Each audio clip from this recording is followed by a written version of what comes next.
The night Jimmy met the man in the woods.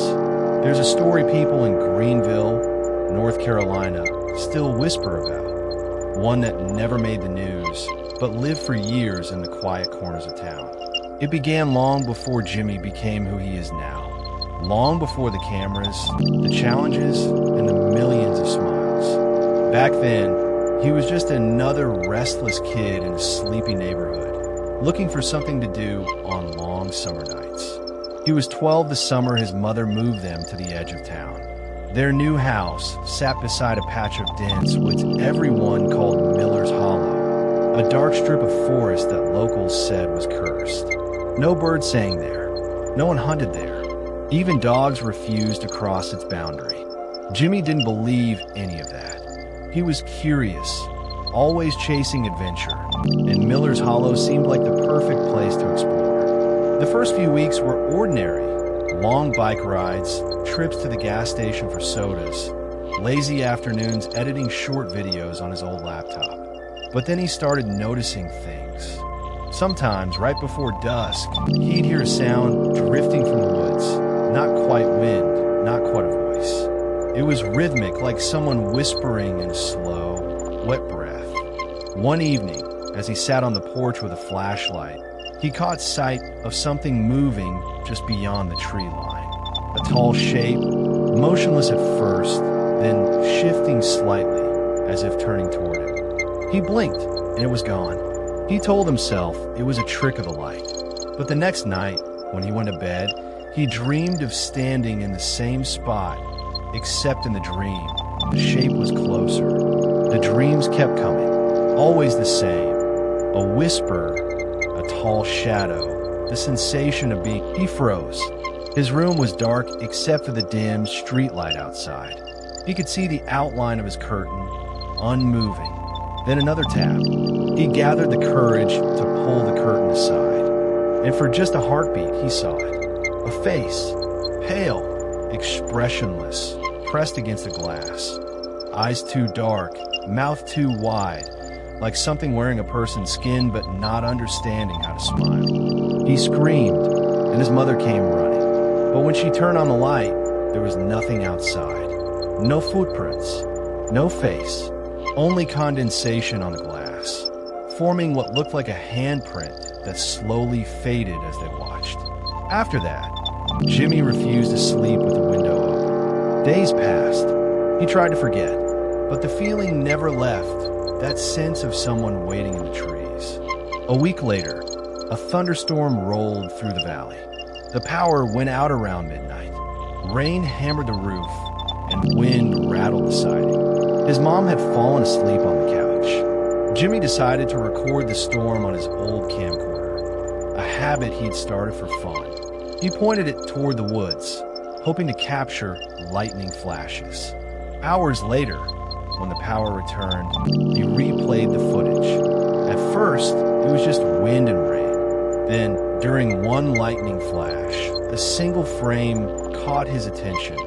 A tall figure standing at the edge of the yard, completely still. He scrubbed back and forth on the timeline. The figure wasn't there before or after that flash. Just one frame, a man, soaking wet, staring toward the camera with hollow eyes.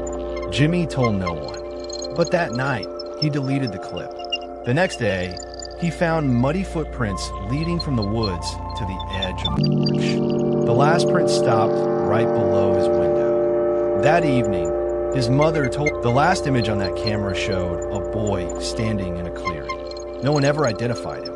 Jimmy's mother laughed it off, but Jimmy couldn't. Because the clearing in that story, he knew exactly where it was. He'd seen it once while biking near the creek. He decided to go back. The next morning, he took his camera, a flashlight, and a half-charged phone. The forest was silent, unnaturally so. Even the insects seemed to avoid the air. He followed a faint path until he reached the clearing. The grass was tall, the air damp, and the creek whispered softly nearby. He lifted his camera, and that's when he saw it. Standing on the opposite bank was the same figure, tall, thin, unmoving. Its skin looked gray, like driftwood soaked too long in water. Jimmy froze through the camera's zoom. He could see its face more clearly now. It wasn't human. The eyes were empty sockets, filled with water that dripped down his cheeks. He turned and ran. Branches tore at his arms, roots caught his feet, but he didn't stop until he saw the light of his house through the trees. When he burst through the door, his mother shouted his name, but then her face changed. "Jimmy," she whispered, "why are you wet?" He looked down. His clothes were soaked, muddy water dripping onto the floor. He hadn't stepped in the creek, not once. That night, she made him promise never to go back. They moved away before the summer ended. Years later, after the fame, after the challenges, after the laughter and the cameras, Jimmy returned to visit his old town for a charity shoot.